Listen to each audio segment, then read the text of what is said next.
Hello, everyone. Welcome to my show. Autumn is here. I'm your host, Francine Crawford, and I'm here today with representatives from Brooklyn Org, and I'm excited to talk to them today. I'm speaking to Sabrina Hargrave and JoEna Bennett. Welcome to the show.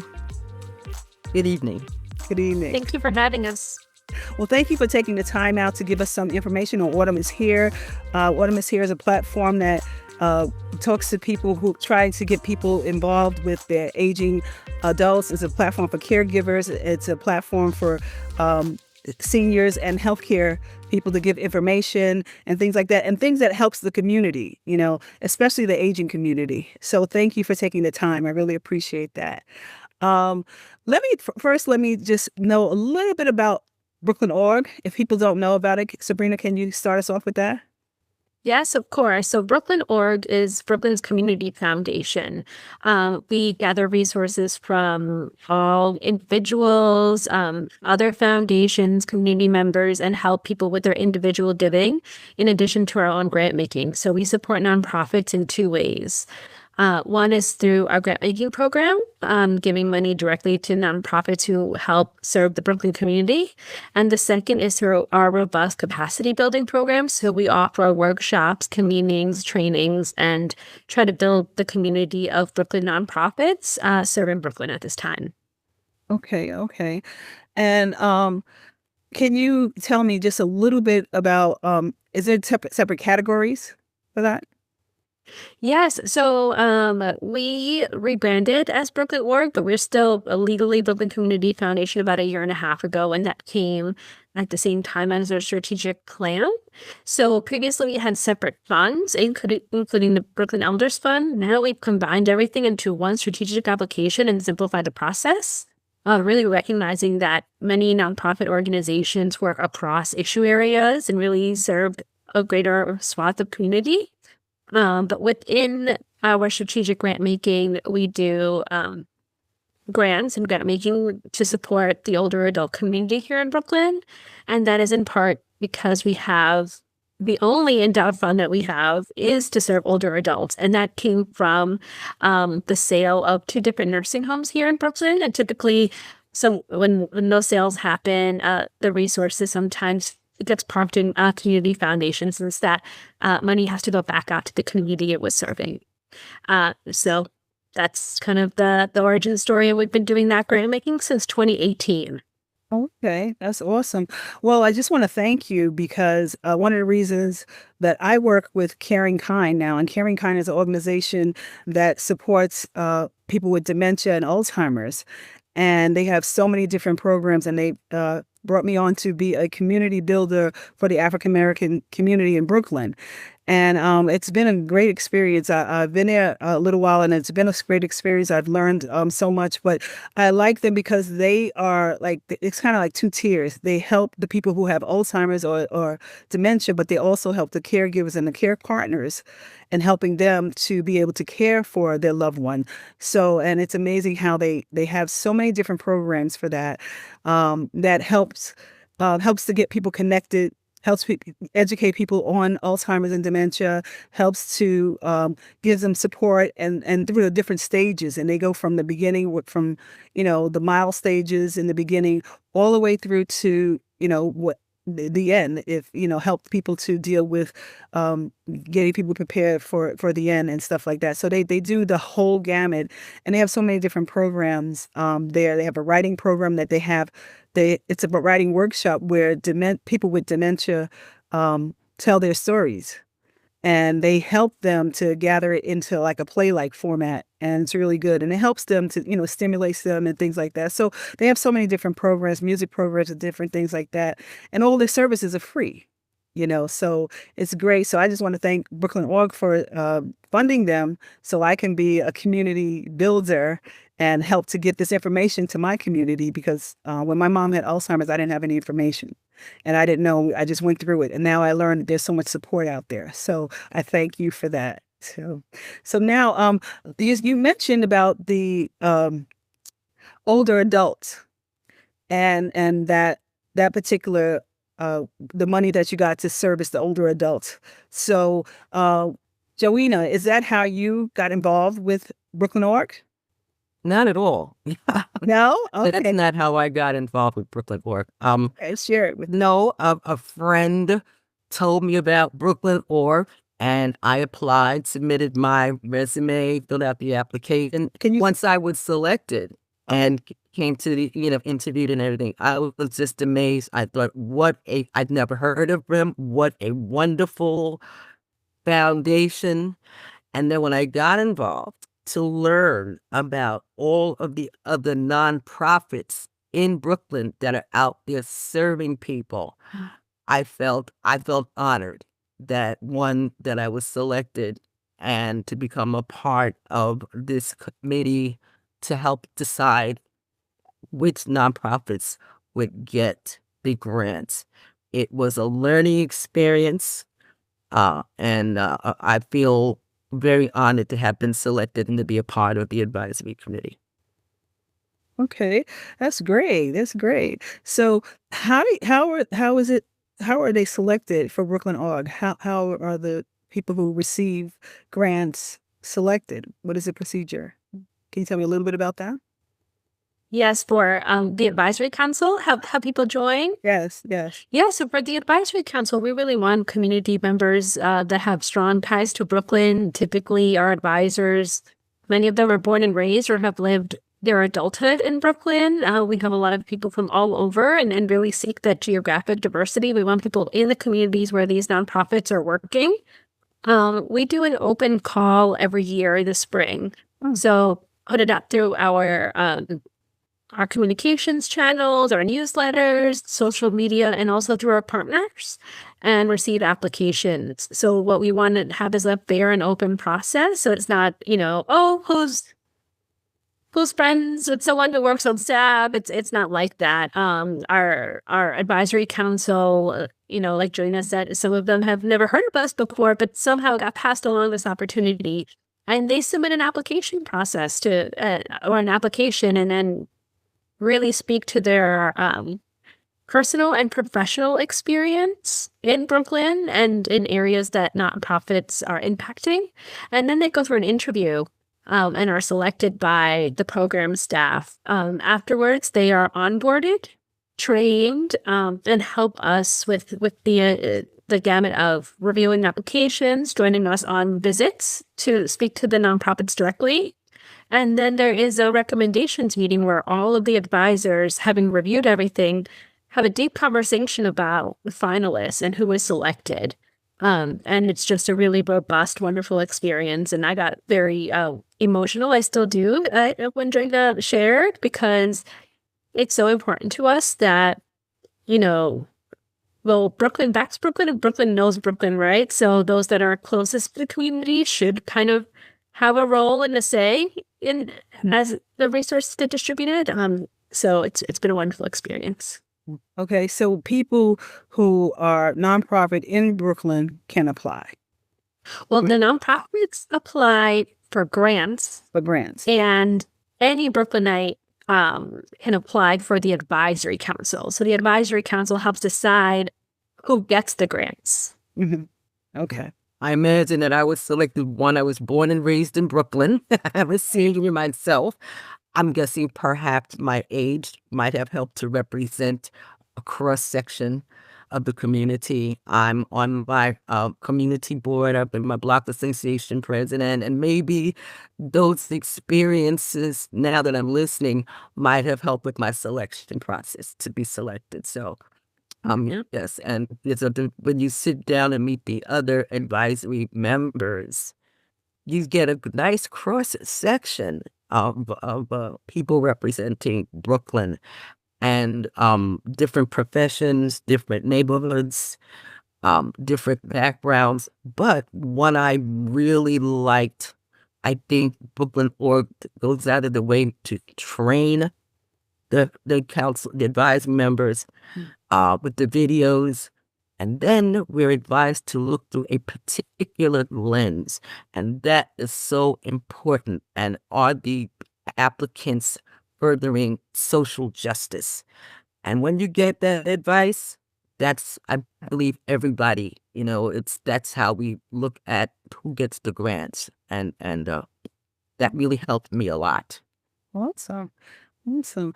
Um, Sabrina, what is any of the effects in any kind of whatever organization that has gotten the grants or whatever? What have you seen in Brooklyn that this has contributed to better Brooklyn? Our advisory council and our participatory grant making has had a huge impact on our work. I mean, even thinking about, you're representing Care in Kind. There was such a deep personal connection to the work of Care in Kind from our advisory council, and they really selected the organization, quite frankly, because of the services, because of what people had faced within their own families, within their own community. And then also thinking about, as JoEna said, kind of the racial and social justice lens that we give grants through, and thinking about how you spoke about earlier, Francine, about your own role within Care in Kind as an example, how Alzheimer's impacts typically Black communities more than white counterparts. And not only that, it is often underserved, underrepresented because of different reasons. So all of that context and learning and the personal experience of our advisors who had been caregivers in their lifetime, sometimes currently, just added a richness. So I think that the advisory council, one, gives us a great reality check of what is needed in the here and now. What is an actual everyday Brooklynite that's not in this profession, right? Thinking is important. It might be different than what, so when philanthropy thinks is important. So we're responding to what Brooklynites are saying is needed. And we've had some surprises. Sometimes, organizations that maybe had been funded by us a lot in the past, it does not resonate with the advisory council because of different reasons. And then ones that maybe, well, there were surprises because of their experience. So I think it has really allowed us to fund and support causes that are closer to the community. And I just wanted to mention that in addition to advisory council and participatory grant making across our grant making, we also do listening tours. So every year we visit 10 neighborhoods in Brooklyn. This year, so we completed that for 3 years, and this year we're doing a town hall soon for elected officials on that finding. And we did a poll of 1,000 New Yorkers on some of the issues raised. So between the advisory council and these listening tours, we're trying to get closer to the community and really understand what is relevant to them, what is timely. So we're not having these 5 and 10-year strategies for nonprofit grant making, but more like, what do we need right now as the community foundation? And yeah, it's just allowing the community to claim some of that power back on, we know best because we live it. And the last thing I will say is, there's nothing like a Brooklynite to check the validity of some of these applications. We've had advisory council members that are like, I've never seen this I've never seen this before. I've lived there around the corner for 40 years, and you're just like, oh man, so I think that we hope to create a space that is very honest, is very, kind and professional, but ultimately, like JoEna said, we're not there to judge who is a good nonprofit. Everyone is, but who is the most aligned to our lens and our priorities, because that's how we have to make our decisions. Well, it's interesting you should be saying that, Francine, because I'd like to learn more about your organization, because I became a caregiver of my mother for 12 years.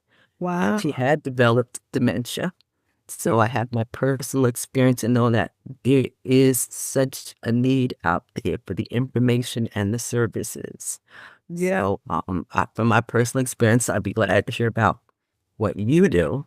And Oh, thank you. Well, right now I have my own podcast, which is this podcast, Autumn is Here, and I title it Autumn is Here because I realize that you're never really ready for it. How we wait for the change and we wait for autumn. No, it's here right now. We need to do something about it. And so because my mom had Alzheimer's for years and years before we even knew it, and how I didn't know anything about it, so I didn't know what questions to ask. I didn't have the support. The doctor never said it taking her to the doctor every year. He never said it. He just was like, you're going to have to put her in a home.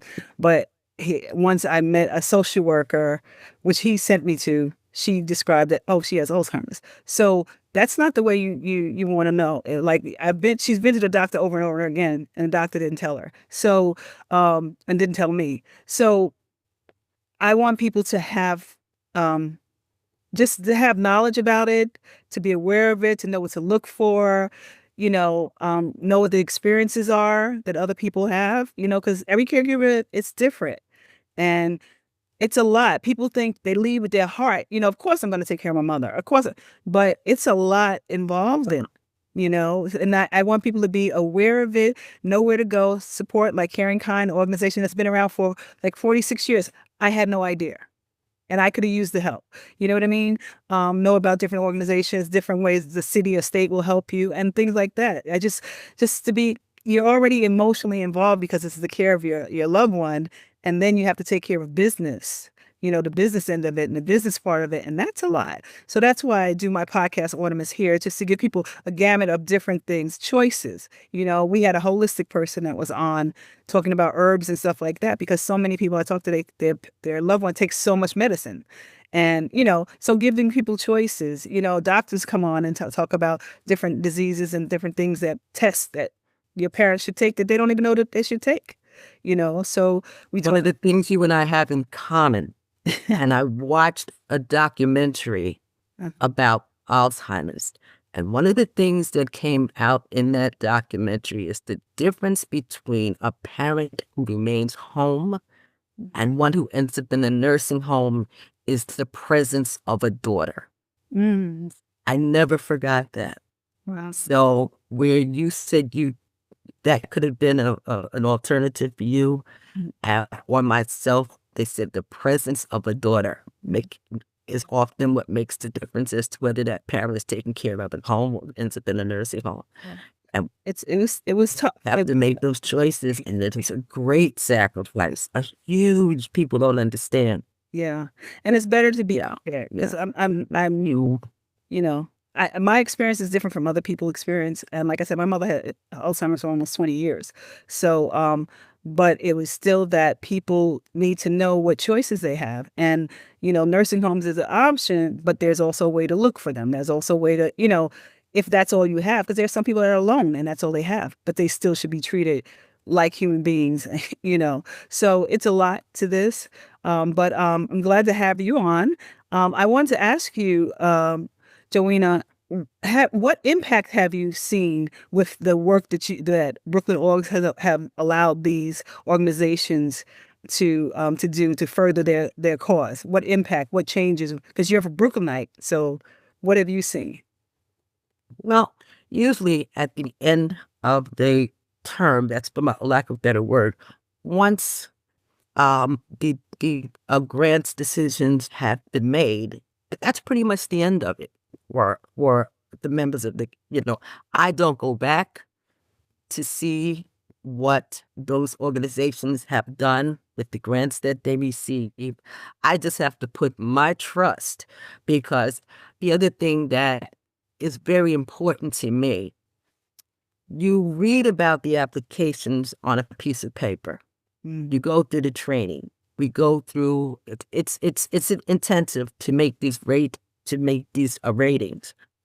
But then we have the site visits, and that is the key for me. Really? Who are people, what is it Martin Luther King said about, be true to who you said you are on paper? When you go to meet these people, these executives and their staff, act so passionate and talk about the organizations and the people that they serve and why they're there. That's the convincing part for me. Some of these nonprofits have hardly any money at all, yet they're striving to help their constituents. And when the group gets together, the advisory members get together, they tell the truth. And that's what I rely on. They've made the actual visits, not just on the paper that I've seen.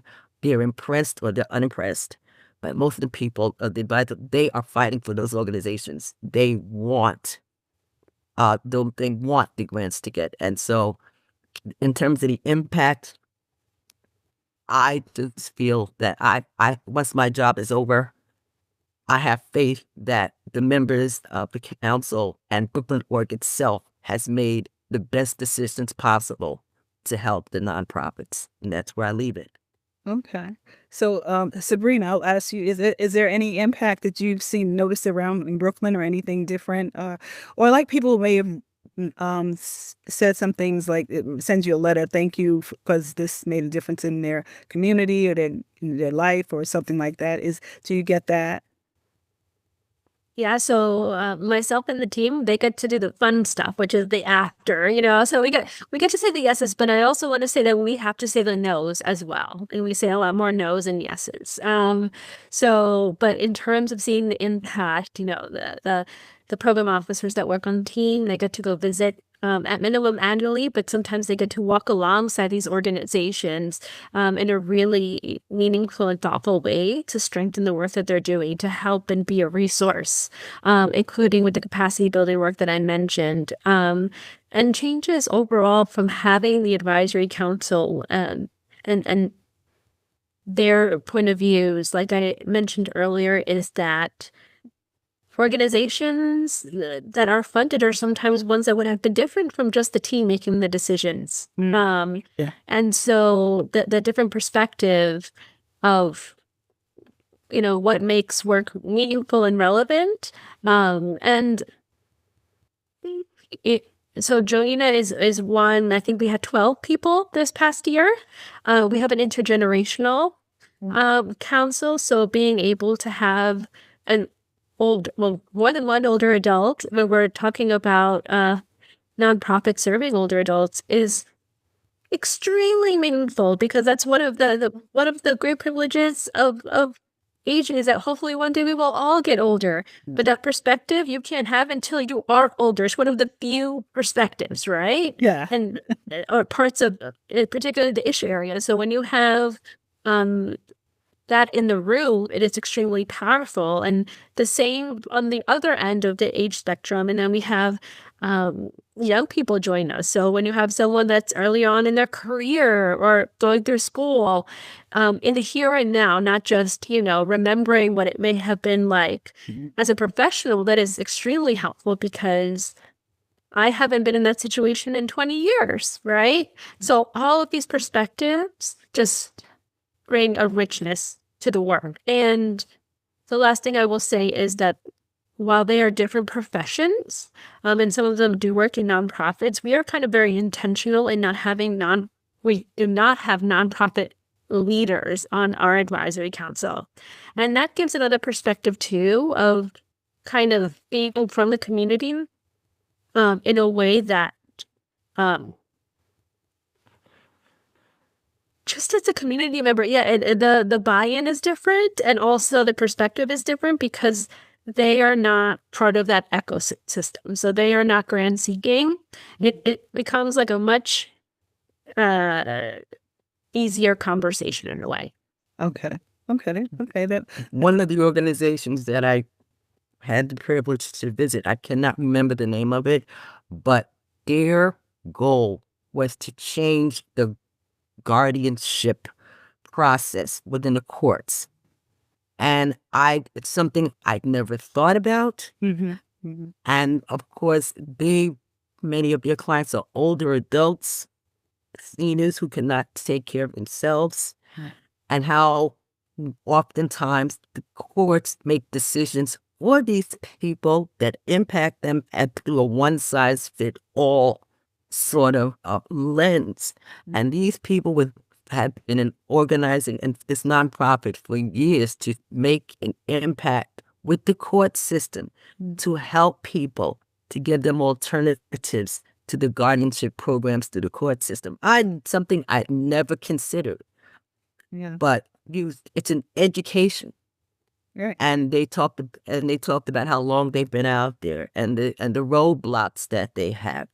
But they've been able to make some progress. And I was happy that Brooklyn Org, that they did get a grant, I was so happy about it. It's such an unusual situation, and something that we may all have to a bridge we may all cross one of these days. Me sooner than you guys, because of the age. But I'd never thought about it. That one day the courts might be making decisions about my life because I'm unable to do so. So Yeah. I was grateful that Brooklyn.org was Brooklyn.org. I keep saying dot. I gotta keep putting that dot in. Everyone does. Sabrina. Pretty good. Yes.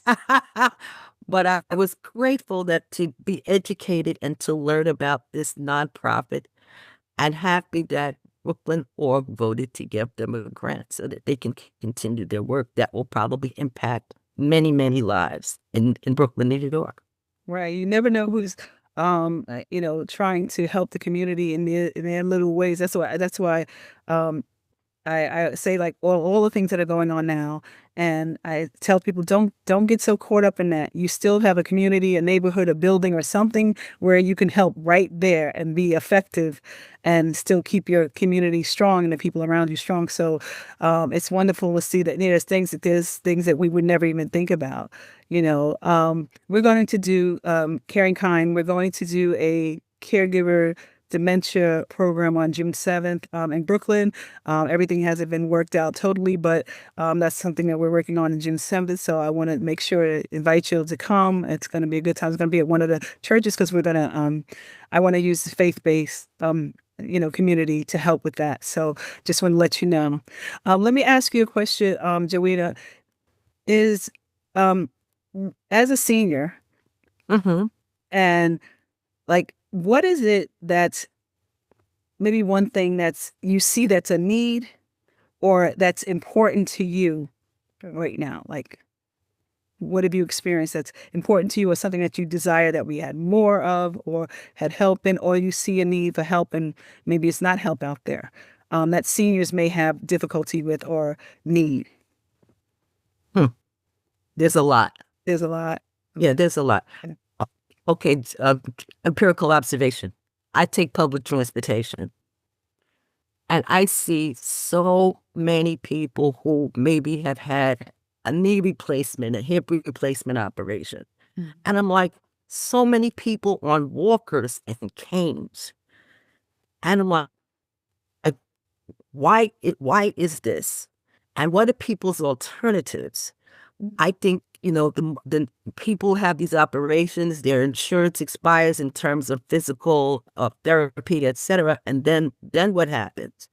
So I see the need for more facilities that provide, free exercises, like swimming pools. In my neighborhood, for instance, there's no swimming pool, and we know that swimming is one of the best exercises for the total body that people can have. I see, for me personally, with the economic crisis that many of us experience, and people living on fixed incomes, being able to pay bills, it's difficult. Mhm. It's difficult. Particularly going back during COVID, and people were quarantining and isolated. I think being able to socialize is so important for our mental health and spiritual health. And having been a part of this community, I see there is definitely a need. More than just getting up and going to the senior citizen center every day. Mhm. People enjoy dancing. You might not understand that. I was a teenager, I guess, in the 60s and 70s, and there's people, your body may be older, but your brain is still there. Yeah. When you want to hear the music, you want to get up and move. You just don't want to sit in your house and vegetate. Mhm. I think that's so important for life. And we've also learned, as I'm sure you dealing with Alzheimer's and dementia, how important music is. Okay. For our spiritual existence. It's the arts, extremely important. Absolutely. So you asked me a little and I gave you a whole lot. But that just lets me know that there's a lot and there's a lot of work to do, right? So Sabrina, there's a lot of work to do. So, but I just wanted to know, is there anything else that, Sabrina, you want to talk about with Brooklyn Org? Any kind of program or any kind of experience or anything that you want to audience to know just about Brooklyn Org, because everybody may not know about your organization. Yes, thank you. So at Brooklyn Org, in terms of grant making, we have some upcoming deadlines for nonprofits. On April 15th, we have our strategic grants deadline for application for consideration in the fall. We have our annual Brooklyn Org Spark Prize application due on May 9th. That is a $100,000 prize that is given to 5 nonprofits, and that is also a different grant making committee of Brooklynites. Last year, there were 40 people that joined us to make that decision. Yeah. In terms of ongoing support for nonprofits, we have robust capacity building program with you can check us out at brooklyn.org/capacity building. We have trainings coming up such as how to run an effective board meeting, corporate sponsorships 101, and we even have a happy hour later this month, just so people can let their hair down and just celebrate the hard work that they're doing for Brooklyn. And in terms of Brooklyn Org, there's lots of different ways of getting involved as a supporter of the Brooklyn community. We have an upcoming volunteer day on April 26th, Saturday. That will be a day where Brooklynites are going to be at 14 to 15 sites, nonprofit sites across Brooklyn, really seeing firsthand the work that they do. We'll be everywhere from Red Hook and the Red Hook Farms, up to Bushwick at Sure We Can, and across to the Brownsville Community Culinary Center. So we'll be all over. Those are just 3 of the sites. And then as a community foundation, we not only do our own grant making, but we support individuals with their giving. So individuals can either support Brooklyn Org to support nonprofits, or we also host and help with donor advised funds. So individuals that want to open up their own fund, whether that is a scholarship fund, a giving circle, etc. We have, folks that just want to do their own grant making. We help support that and administer that for people. So we're always here to help guide people in their individual philanthropy, and then also to join us at Brooklyn Org to just support the Brooklyn community. Okay, great. So you have a lot of things coming up, a lot of things going on. That's great. I'm glad that your organization is so involved in a wide range of different services and things like that for people to come with whatever ideas that they have to help them to be able to service the community. So that's awesome. So I just want to say, JoEna, if there's anything that you would like to say to the audience, or something that you maybe missed, or something that you just want to say encouraging, or something that you know about that you want to let us know. I'm hopeful and I'm grateful. One thing I would like to say, and that is, so much information is given out through the technology. Nothing is going to replace human contact. And that's a thing that I think is missing in the world today. It's one of the reasons we may not know that these nonprofits exist, because everything is go to our website, fill out this application through the website. Everything is go on the web. And I think that I would like to suggest that some of these nonprofits get out in the field, get off of your computer, and make contact with human beings. And those are the people who need the services that you may be providing. It's very important to get out there sometime in the field or whatever, to meet the community. And those are the people who need the services. They may not be tech savvy and missing a lot. So that's my final word. Okay, awesome. Well, that's true, because we're so into, the computers and like electronics that we miss the actual what's happening, what is actually needed, so that's great. That's a great last word. So I appreciate you all for coming out and taking some time and giving some information to our audience and telling us about Brooklyn Org, because I wasn't familiar with them. So I'm grateful that I was able to meet you all and be able to working with Caring Kind under your funding. So I really appreciate that benefit that helps me to be able to further what I do also, and especially for people with Alzheimer's and dementia, which is near and dear to my heart. So I really appreciate that. So thank you so much. And I will hopefully be in touch, and I'll try to get involved a little bit more with Brooklyn Org. Okay, and thank you for your work, JoEna, with Brooklyn Org. I appreciate that. Pleasure. Okay. Thank you so much, and thank you for having us on today. All right. Take care.